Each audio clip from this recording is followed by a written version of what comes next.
you, Dorothy. Thank you, Kama. Thank you, Kama listeners. Great to be with you again. The show is Talking Chi. I'm Javi, joined with my co-host Nona. We have a guest today. His name is Jeffrey Huslter. We're all taking our deep breaths. Let's just go ahead and do that together if you want to join us out there. We're taking a deep breath, inhale, and we're lifting the hands. And exhaling. I like to say controlling descent. Let's do another one because it feels good. Inhale.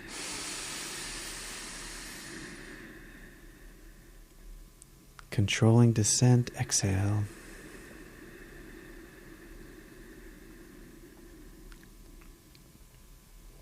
How are we feeling?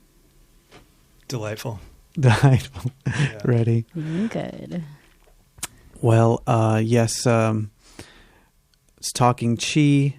We are talking today about, I think I'm going to I want to thank Dorothy for introducing us to the guest and I think we're going to follow here. We're going to let Jeffrey sort of lead, and we're sort of following, I think, today. This is sort of our Tai Chi terminology in terms of like a leader sort of like sets the pace and kind of directs, and the follower just kind of, sets in and follows. But, there's a trusting aspect to that. And a lot of times with the hosts, we'll end up doing the leading, but we'll have some fun with it and reverse roles. Sure. Perfect. How does that sound? Let it flow.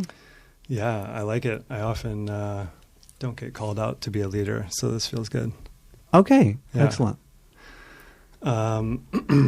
Let's see where to start. Go ahead and introduce yourself. Just tell us a little bit about yourself, bio, and how it's relevant to what you want to talk about today. Sure.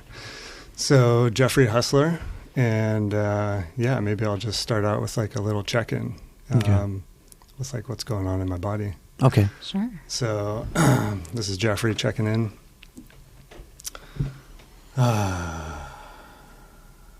Noticing my heart beating. Noticing my shoulders. Noticing my breath going in and out of my nose. Feeling a deeper breath. Feeling my feet on the ground. And emotionally, I feel anxious and excitement. And I'm here and I'm in. And that's kind of what we do in the men's group. It's like a first round check-in. So it's arriving in the space and just becoming present with what you're feeling and naming it and excuse me. And just starting to be with it. And for me, men's group has provided this space to explore these different sensations and experiences in my body, which isn't always comfortable, but learning to trust and sit with and take pauses and slow down has helped me to connect deeper with that experience. And and the reason why I was seeking this was to have like better connection with myself as well as with others. Oftentimes I would find myself disconnecting from my experience to kind of meet somebody in their experience as far as like what they want to talk about or what they want to do. And I would often just kind of go with whatever the other person was wanting. Hence the first part where you guys were like, okay, you're going to be the leader. And I'm like, wow, okay. Most of my life I've been following, which I think is healthy in some ways, right? You see something, you're interested in it, and you're like, oh, I want to do that. I want to check it out. But I think there gets a point where if you're doing it to have connection, but it's not necessarily true to you, then I think that's when it starts to not be a healthy following. I like that concept of that just naturally sprung up here, the leading and the following. And when you said that you're not often invited to take that role of leadership, it really struck me, and is like reflecting on how is our society structured and what is our educational system like, and what are we conditioned to do, and reflecting on like Tai Chi practice and knowing that there's both roles, but in that dual role, it's the comfort of being able to slip in and out of each of those roles. That place where the role switches, that transition, that's often where the double weighting can happen, or the conflict can arise, or the difficulty, or it can be wonky in that place, where there's hesitation, there's an observation, or it could be like taking someone, depending on like personality traits or dispositions, someone can just take action and take control. Someone who's more dispositioned to follow, they'll just kind of wait. Right. And often, like what you said about following being, a beneficial also, right? And it's often especially in the soft arts, that not being so aggressive and not being so, putting yourself like right out there right away, just really taking the time to listen and observe. I feel like, when you were taking the lead here as this show opened, I was like, oh, wow, as if a follow, I'm really witnessing. If I see following as a process of witness and learning, then you're going to benefit a lot from being in that following position. But as you said, in your own life, if I bring it back to the Tai Chi practice, when you follow, you're listening, you're learning, you're picking up information, but you're not caving in.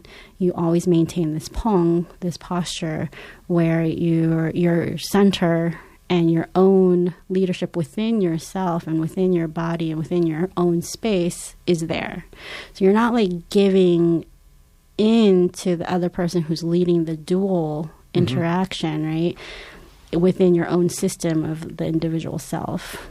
You're maintaining your integrity of structure. Yeah. Your structural integrity as you are following. Yeah, it's super interesting. I think of when it's funny because you started talking about Tai Chi dynamics, and when you started talking about leading and following and how to know which role you're in, I think of authoritarian sort of dynamics is what I think of. Usually when we're following because there's someone in a position of authority who is leading wherever, the ship is going. I think that's really mostly my experience, what I'm used to. Right. I would like to share. It's funny that this conversation's going this way. I just took a dance class last Saturday, and it was up in Eureka, and it was like a fusion, so partner dancing. And the woman leading it was amazing. And we did a lot of like connecting with the people before we even went into the dance. But she was talking a lot about how she loves to be led, and just the dynamic of not even having a male lead, but just having a lead and a follower in the dance. And she was talking about the same thing, like maintaining that integrity of her own expression and where she wants to move and how she wants to dance, but at the same time being led maybe in a direction or a certain location or in a certain way, but having her own expression be there with it. versus like just caving in and like checking out and being like, okay, I guess I'm just doing this because this person's leading me this way. Mm-hmm. And then I got a private and a tango lesson with her afterwards, and it totally blew my mind. It was her capacity to listen, to be the follower, was an invitation for me to lead. So it was like her presence, her listening, her curiosity was this place of like being met, like, okay, like, how does my body want to move with this? And it almost like, it like drew that part out of me. And I thought it was so fascinating. And what you were talking about, like in education and even in growing up with like family dynamics, it's like, when do the parents actually take a long enough pause to listen to how their child wants to lead? Mm-hmm. You know, most of the time it's like, oh, do this, do that. No, do it this way. This is how you do it. And it's like,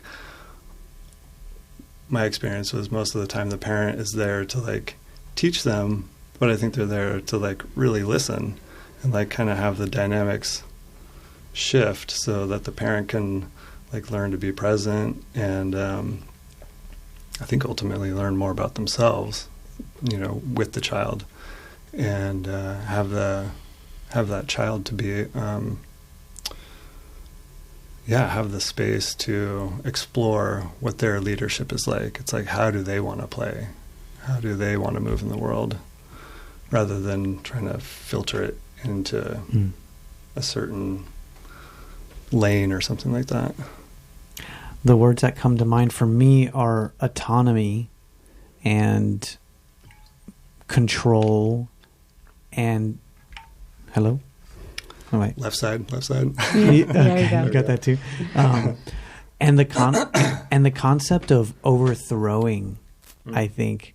I can't think of another word. What's a good synonym for overthrow in terms of like reclaiming your autonomy? I mean, there's a whole process of that in terms of like you're doing the following, you're being led by, you know, like parents or other sort of authority figures in your life, and then at some point, whatever the dynamic is, you decide you want to change course, go another way, or go on your own. And in a way, I think that dynamic is so. And I think in my experience, it was very unskillful. It was just very emotional. Like I had to go my own way and reclaim sort of my life and say, okay, well, I'm 20 years old and I have to, you know, get out of, my parents' house and I'm not going to listen to you anymore sort of thing. And realize that, okay, now some sort of control and direction is now more directed by my choices, and there's a whole concept of autonomy, you know, there having the need for autonomy, if I were to use, NVC language. Yeah, I'm really curious about that experience of you knowing that you needed to leave your parents' house and kind of do that overthrow. Can you share more about, if you can remember, like, or feel back into that place and time, and like what can you tap into that like driving force that you were feeling that wanted that change?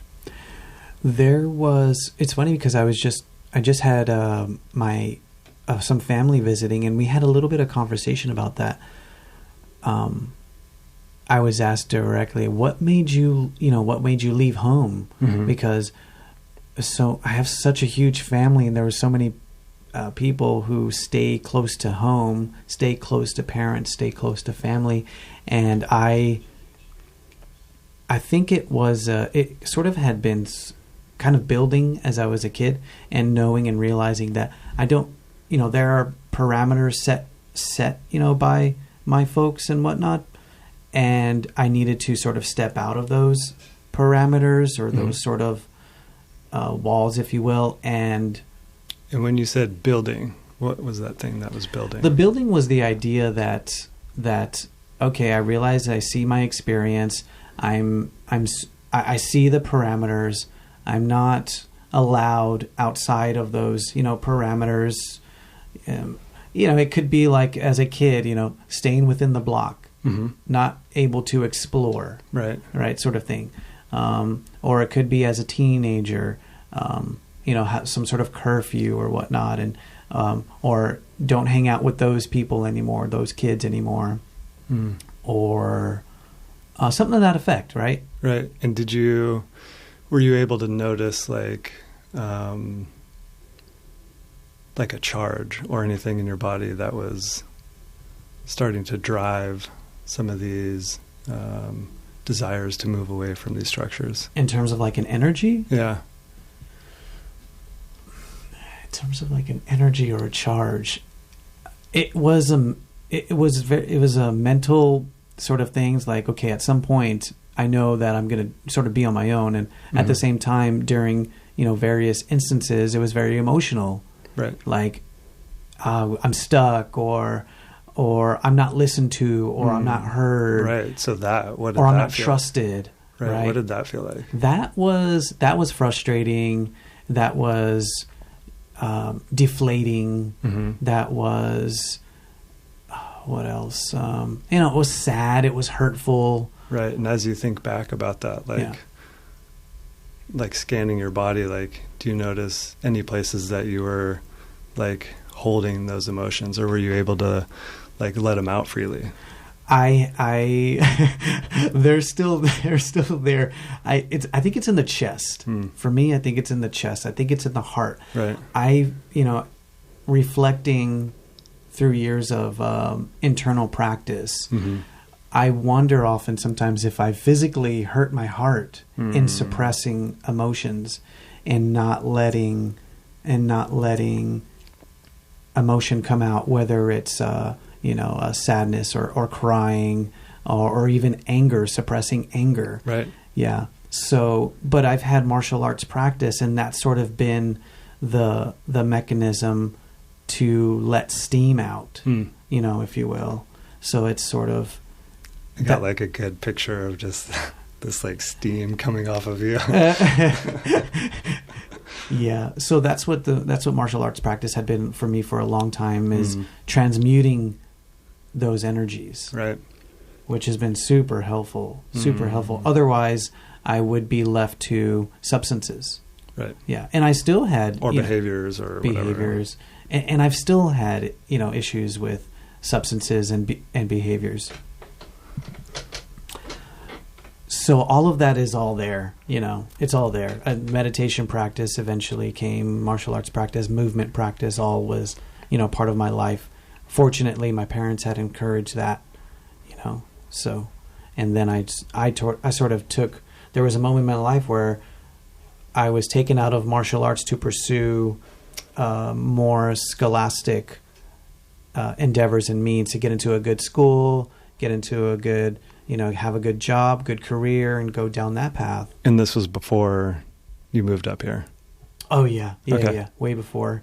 So martial arts was part of your past? Martial arts, part of my past, part of my upbringing. Beautiful. And then when I moved out of state. I was in Florida, and I still had an interest for martial arts, so I started pursuing. That's when I started to do Tai Chi, started to get into the soft arts, meditation, and then I remember saying, "Oh, this is what I was looking for. This is the experience that I was looking for." Like, finally. What was that experience? Well, it was a Tai Chi teacher, and he had us do, the energy ball exercise. And he was like, I never really do this.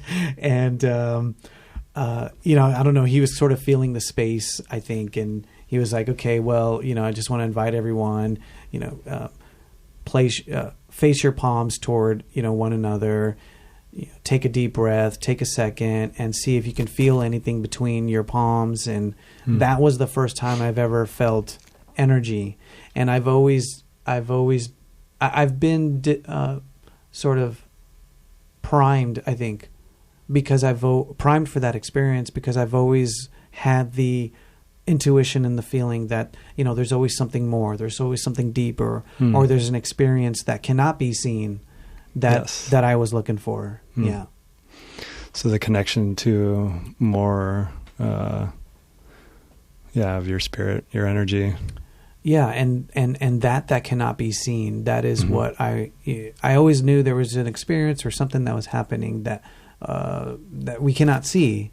Yeah, so that's really connected me to that. That experience connected me to that question that I had for a long time. Yeah. Yeah, the experiences we have are often can't be seen. So, yeah. I was just about to jump in, Go actually. ahead. Yeah, go ahead. So this is basically two men bonding, and we have two women who are observing and want to hear more about men's group. Yeah, so Right. I'm sitting here thinking we're almost halfway through the show, and we haven't mentioned how Jeffrey ended up on the doorstep of K-Mud, and he approached. Actually, Dorothy just happened to be the one who he was talking to, and she was like, "Oh yeah, I think I know a show that you could totally jump in on, and where what you're bringing to the table will be relevant." Right. And so, that story is the story of Jeffrey wanting to share with our community here, our K-Med listeners, and this general area, the beauty and the benefits of a men's group. And I've heard of this before from older men, an older man who shared his experience. I was already kind of aware that this was something that's happening and was beneficial. And Doro and I talked a little bit before about men's group, like why is that a thing, and how does that fit into the structure of our society and the ramifications and the meaning? And I've listened to a few podcasts on the unique upbringing of men in our society, and what the needs are, and what a men's group might be providing. So I feel, sitting here listening to the two of you dialogue and following along, that I'm witnessing a little sample of what might be going on. But I want to let you speak more to that, Jeffrey, because I've never been to one. Yeah. Well, I think men's group is like a really broad term, and it can mean a lot of different things for an individual or groups of people. But I guess I'd say that men's work is anything that helps a man connect deeper with himself, and in turn have the capacity to connect with others or other things, or anything in relationship. Beautiful. And that's so relevant to men, but also to the women who share the world with them. Right. Absolutely. And the plants and the animals and all of it. Just, even like we were talking about before, like having a practice when you're milking the cow or the goat. So you're in relationship with this cow, with the milk, with the seat, with, everything in your surroundings. And so, to be able to like slow down and just drop in and feel the sensations of what you're doing and how it's impacting you and impacting others around you, to like, how does that really feel in my body? It's like, can I really let all these experiences in? And are the experiences nourishing, or are they not feeling good? It's kind of like listening to your own guidance system. And so for men's group specifically, for me, a group of men, it's like a place where I guess you could call it, it's like going to the gym, but for your emotions. So it's a place where you can practice, where, there's support, there's no judgment. You can fall on your face, you can yell, you can basically do anything, except for, inflict pain or be hurtful or abusive to others. But it's a place where you can just explore your past, you can explore your present, you can explore anxieties of the future. But the men's group I do is all somatic based.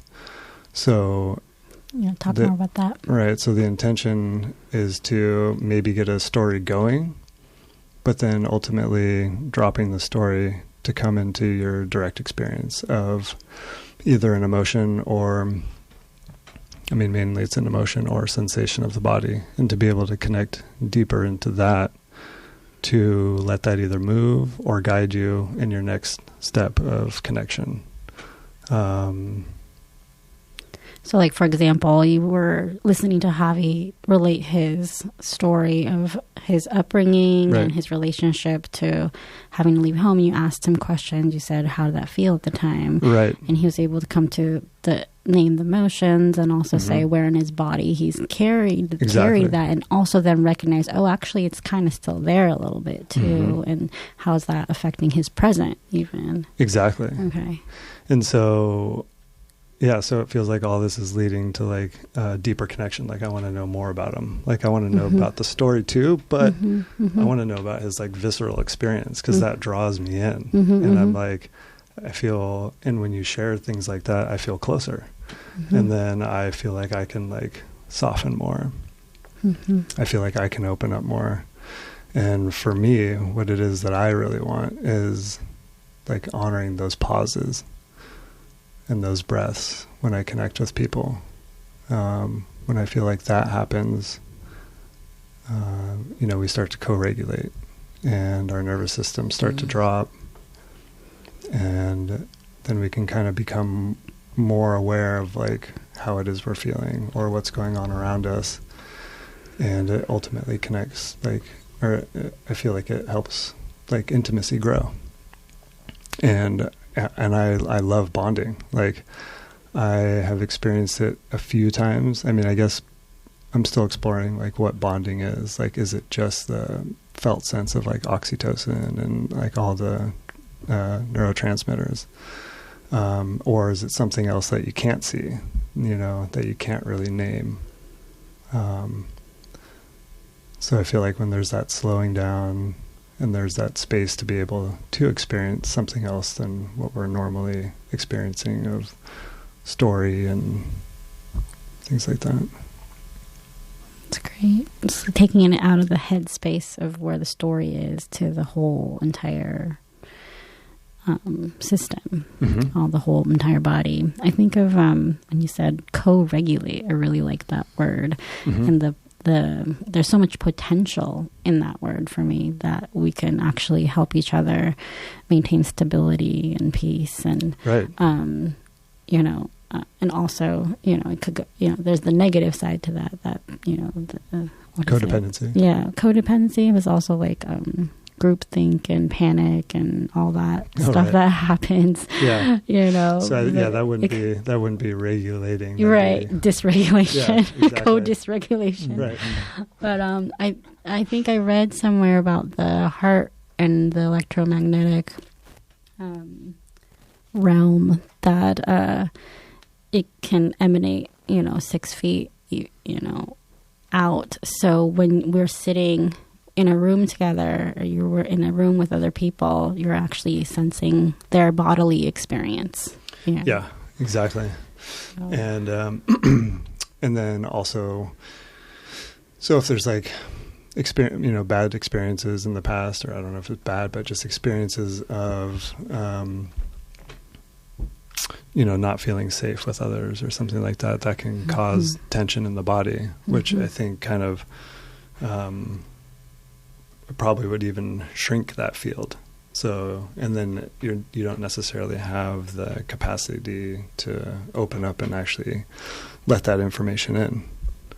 So that slowing down is to let that information in from yourself, but as well as your environment. And you do that in men's group. Yeah, I mean, that's and then the other part. So sorry to interrupt, but we're at the bottom of the hour, and I just want to let listeners know that you're tuned into KMUD, your community radio station at 91.1, and we are talking Qi Myself, Nona, and Javier are the hosts, and we have our guest here, Jeffrey, today, who is bringing us a glimpse into what may occur at men's group should you choose to participate. And I just want to, when you say the word men, it sounds like, it's exclusive to men. So I just want to put that in like a social. I want to put that into it is. I want to put that into like the question of like why and what the benefits are and the social context for that makes that relevant, and why is it important to have a group for men? I want to speak a little bit to that. I think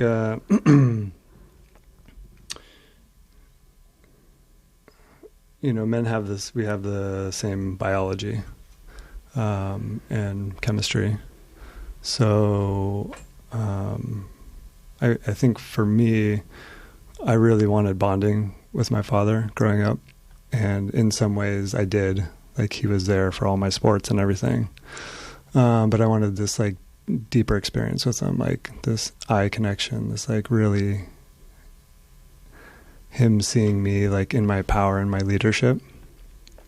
And there's actually this one image in my mind of me and him running down the road where he's just like, I'm like maybe 11 or something. So I'm pretty quick.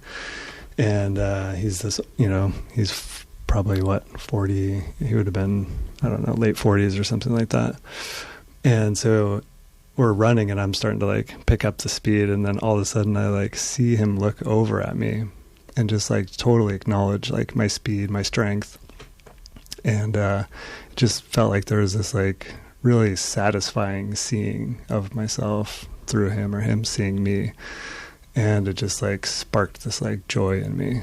So I didn't get many of those, but there was that one, and I use that for nourishment when I'm feeling off. So for me specifically, just being around men, there's, I guess with women, there could, it's like, I don't know. There could be discomfort for some people, like the other patterns of like, oh, I want to please this woman could come up. So I'm not going to show this part of myself. Like I want them to like me. But I think with just men, it's just like, okay, this guy has the same body parts. We have like similar chemistry. Our experiences, can be similar.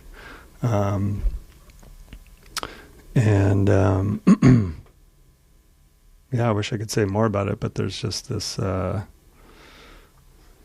like deep nourishment of like bonding with men. Yeah, I think that's all very relevant.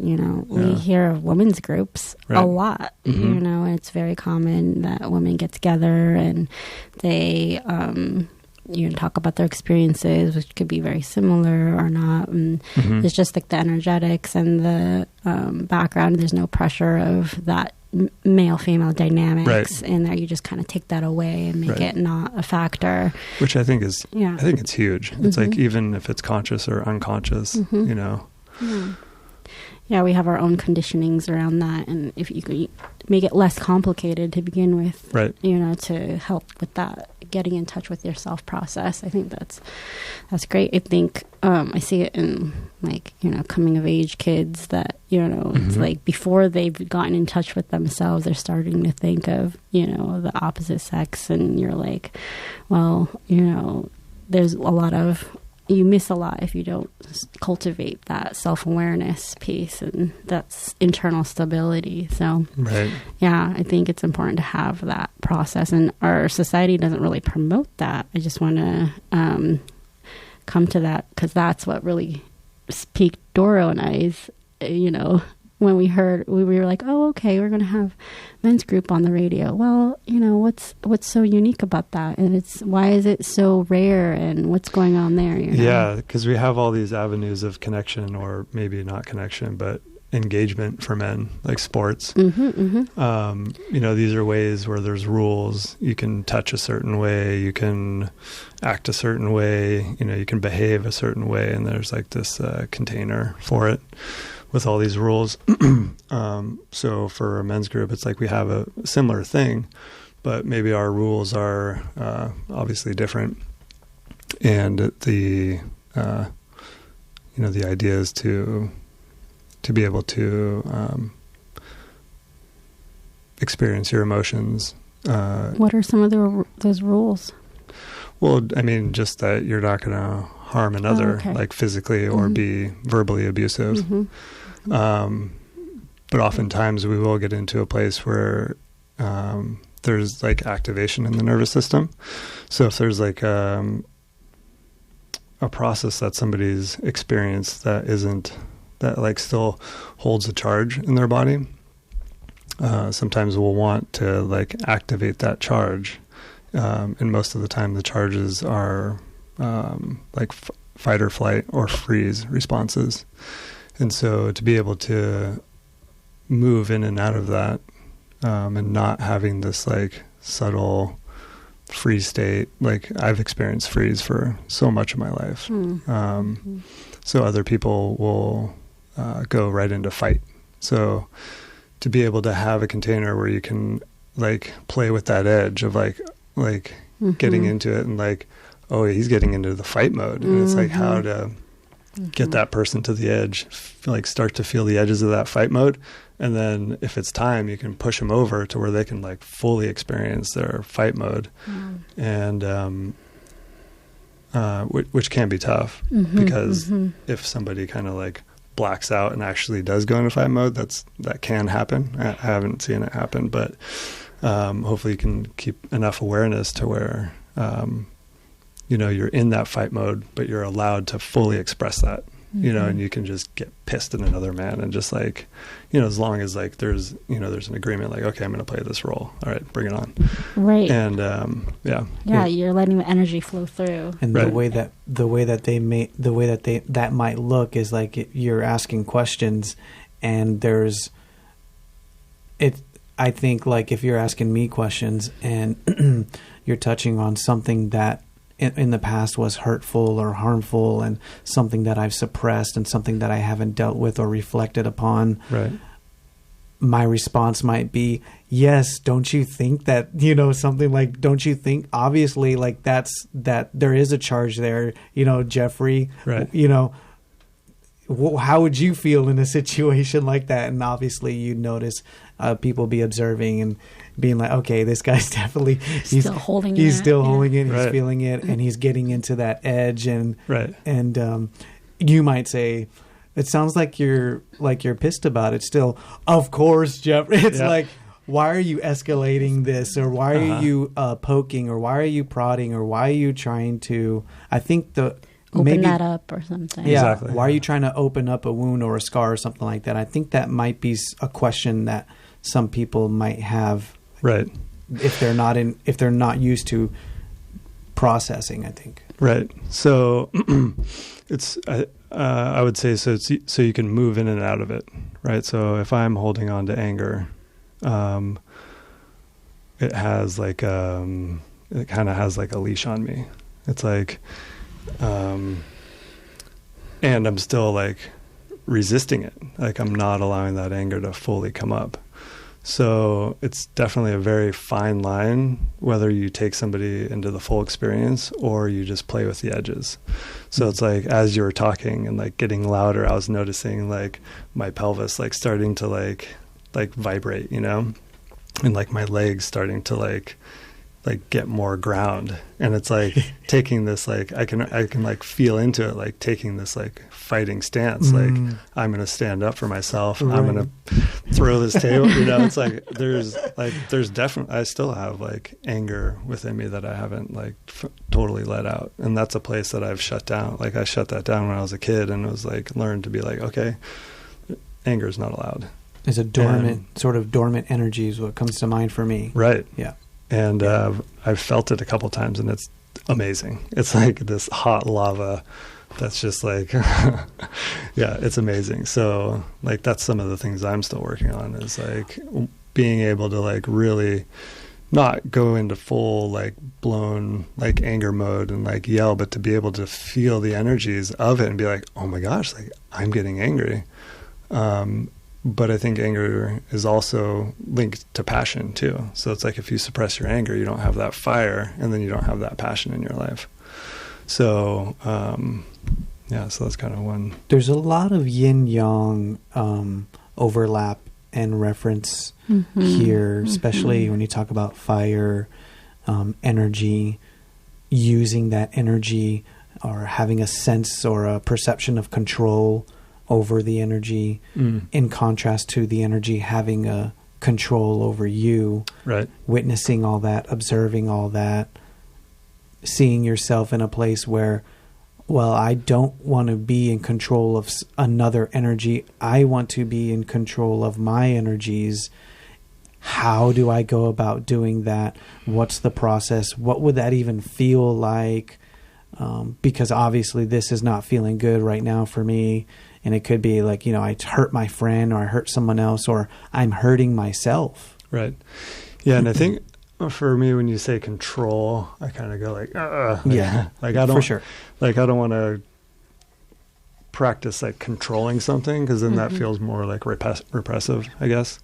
But to be able to be at choice, to be able to, when these energies do come up, to be able to be at choice on how you react, to just let them completely flow within yourself and to feel them, and to be able to share like, hey, I am pissed right now. It's like, I need to either walk away or I need to take a breath or whatever. But it's like, I encourage like to be able to feel that completely, because it's part of your fight flight response. Like you get this energy charge, and if you try to control or suppress it, or maybe you can in a certain way, with Qigong, you can probably move it, you can ground it. But also I'd be curious about what it wants to do. Like our mind could say like, oh, maybe this isn't healthy, or maybe this isn't good, I'm going to ground it. But I'm curious too, like, well, what does that energy want to do? And be able to explore of like, okay, it's wanting to do that. It's wanting to do that. Maybe it needs a voice. Maybe, it has all these other things. But it is to get that charge to go fully through and expressed, and then come back. So it doesn't, so it doesn't like get stuck, or it doesn't get repressed. But to go through your fight and flight response, and to have it go to completion. Yeah. Resolve. Yep. Yeah. And balance. Right. Restore balance. I get, a lot of times when we're talking about the principles, and we're talking about the energies, and we're talking about the solo experience, I have the desire to bring that into the larger social landscape. So when you're talking about balancing these energies, or what does the energy of anger want to do, I think of sort of like activism. I think of protesting comes to mind, the energy wanting to activate, and the energy manifesting the body to take action, to do something. So for example, there's an external experience, you're angered by it, and you want to take action. And I think this kind of circles back to the concept of overthrowing what you've been following, and being able to observe the choice of where you're going to take activation, use the energy, and now you're going to start to lead, you're going to start to make your choices, and you're going to start to use that energy. And so I think in our society, we see where those choices are harmful to oneself and to others, and then those choices, it's more difficult to see when people are able to resolve those energies in a way that's positive for everybody. I like that. Yeah. And then it's the energy, and then what we label it as, right? Like the fire, we could either label it as anger or passion. So hate and love. Sure. Yeah. Are we saying like hate and love's kind of synonymous in a way? Right. Because the fire of passion can create boundaries, right? So that would be love. Like your love for yourself, you're like, that is not happening. Like I am creating a boundary, or it's like, that's not happening to that person. Like I'm standing up for them.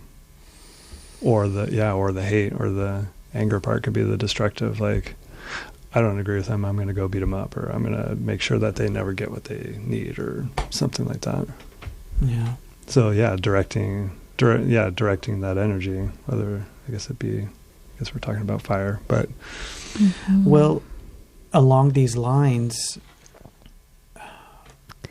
bringing in the aspects of mass shootings, young males, you don't have any females that inflict, mass shootings, go to their schools and shoot up their kids. The world leaders on the world stage are males that are, inflicting war, and you don't see women that are taking those choices, activating themselves in a way, or using their energies to activate or make those choices. These are, men making these decisions. Yeah. So when you share that kind of makes me curious about, how females connect and how they bond. And I think it's more socially acceptable for women to get together and emote and share and kind of be close. And I think for males, it's like, I don't know what the statistics are, but it's like there's like many males that take their own lives. And a lot of it's out of, like, I would believe out of like loneliness, like don't have the tools or the capacity, or didn't have the experience as a kid to actually like bond and like fall in love with their caregiver, maybe who's a male, or just to have that complete trust of like a male that can just like completely meet them emotionally and like have that bond. How is this connected? Because you're kind of going in a different direction than I am, but that's okay, and I totally appreciate that. How is that connected to? You just said it's more socially acceptable for women to bond emotionally, right. And I would say it's also socially acceptable for men to exert force, right? Yeah. And claim their respect, their integrity, their honor through the use of force, right? Yeah. Curious question. I just wanted to jump in where you're talking about the differences between men and women, and how in like our teacher talks about how men are more yang, have more yang energy, so that's external to yourself, and women have more yin energy and more internal energy directed. That's just a tendency. And so you have, the external world, sports and work and society being historically being the man's domain in the home, and giving birth and actually internally forming life, and the more internal realms being a woman's domain. And so that just the energetics being that the energy is directed externally versus the energetics are being directed more internally, I think makes it more conducive for women to focus on what's going on with my emotions, what is going on with my body, versus men who look externally, what's going out there in the world and what's happening, to the environment, or what kind of environment are we creating, or, what kind of threats are out there. Right. So in that sense, culturally, women have gotten together, and when they get together, they sit down and talk about what's going on for them, versus men maybe are more active and they go out and play basketball or whatever it may be. So I think it's really great to put intention into a group that actually brings the focus back yin, for men, and say, okay, let's take a moment to get in touch with our awareness of self, because that's where I'm hearing that leadership begins, is that unless you're aware of what's going on for you and your internal responses to your experience, you can't show up and be a leader in the world. Right. You know, a true leader, not one that just takes over or forces, but true leadership starts at that true knowing, the leadership within your own self, I guess. And I would say also true fellowship or true fellowship. Oh, I like that. If Comes you will. from that internal knowing and stability and awareness and being drawn to a leader and the qualities of a leader. And the courage of asking, where is this emotion? What is this emotion wanting? And where does it want to go? Where does this energy, how does it want to be expressed or utilized? And it comes back to health for me too. When I heard you say, you know, the anger wants to go somewhere. Where is that place it wants to go? And I could talk about emotions in the body and Qigong theory, but I was thinking more like, okay, flow.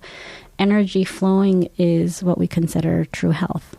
Because exactly, yeah. Yes, and stagnation, the opposite of that is when illness begins. Yep. So, and that works in like physical tissues, you know, but so if you think of organs, organs, all of it. Yeah, I mean, for me, like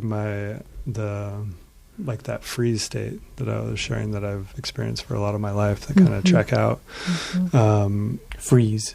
Yep. Yeah, I kind of heard free, but yeah. Yeah, freeze. The freeze state, yeah. I've been working with back pain for like 20, like probably over 20 years. And it hasn't been until recently that I've been able to actually like get in there, like not with my hands physically, but just with my awareness and my attention to like actually feel like my psoas, to feel like my diaphragm, to feel my spine, and to like, to be with it and to make contact with it. It's kind of hard to describe, but yeah.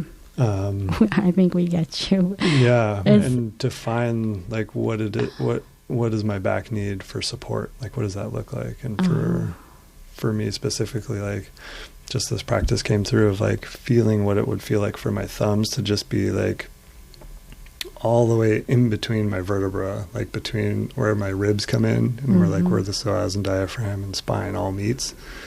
And just imagining and feeling what it feels like to have my thumbs there. It's like all of a sudden I just feel like this space being created. Like my vertebrae just like feel like they're moving apart. And then I feel like the attachment down in my lower legs where my psoas attaches. And I start to feel that like soften. And then I start to feel like my iliacus, like in the back bowl of my pelvis, like that starts to relax. And then all of a sudden there's just this more space. And then I get up and I walk around and I'm like, oh my God, like it feels so much better. And so having like deeper contact with my experience and listening to what's needed has helped me not completely heal yet, but on the pathway to move that way. Yeah. And it's a process too. I mean, as you're describing that, it seems like you're bonding with yourself, and it's a similar process to bonding with another male in a men's group. It seems this sort of connecting, right, inspecting, observing, asking questions, and allowing what comes up, to be okay. It's a safe container, and allowing also for some resolution. If so be it. We have 2 minutes here, and it goes by so quick. We've really explored a lot, and feel like we've connected, learned about one another, and I really appreciated Nona's experience. I'd like to hear a little bit of Dorothy's response and observation to what she's witnessed. And I don't know if that's going to happen now or after, but 2 minutes. Can't do it. So. What would you like to say, to listeners? How would you like to close off and connect and just, coming from that space where you first walked in, knocked on the door, and then to now and today and forward? Yeah, I guess I can just put my email out there. So if anybody wants to connect, then we can go about it that way. It's Jeffrey Huslter at Gmail. So JEFFREY HUSTLER at gmail.com. And I have an online men's group, which is amazing. But to have it in person is even better. So to be able to gather a few men here that would want some consistent meetups would be amazing. And we could even start off with just some somatic meditations to be able to create more contact within one's own body. And then if there's more interest, then the process can continue. What's the best location for you to start this? In town here, I work in town. Okay. I live in Shelter Cove, so I guess if there's more people in one spot, then we could just make it work out. Mm-hmm. Excellent. Well, That's folks, great. this has been Talking Chi. I'm Javi. And Nona, thank you to Dorothy for engineering. Thank you for listening. Thank you all KMUD listeners. And thank you, Jeffrey, for being here and today. supporters. Yeah, thank and you for Jeffrey. having me. Yes, thanks for the opportunity. And sending it off to Dorothy. Thank you again. And for you out there, may your chi flow smoothly. And if you want to contact us, talkingqi@gmail.com, talkingqi@gmail.com. Hope you enjoyed the show, and till next time.